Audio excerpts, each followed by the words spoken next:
வணக்கம். ஓம் தொலைக்காட்சியின் இன்றைய நாளுக்கான செய்திகளோடு இணைந்திருக்கின்றோம். கண்டி வத்துகாமம் ஸ்ரீ முத்துமாரியம்பாள் வைகாசி விசாக மகோத்சவம் எதிர்வரும் 9ஆம் திகதி ஆரம்பமாக உள்ளது.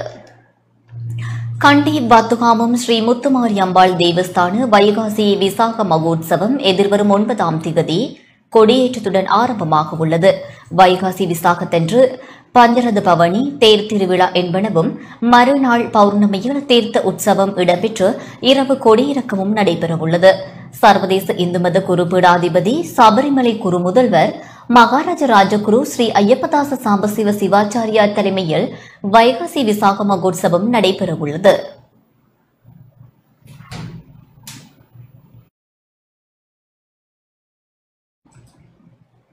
இத்துடன் செய்தி அறிக்கை நிறைவு பெறுகின்றது. தொடர்ந்து ஓம் தொலைக்காட்சி வழங்கும் நிகழ்ச்சிகளோடு இணைந்திருங்கள். வணக்கம்.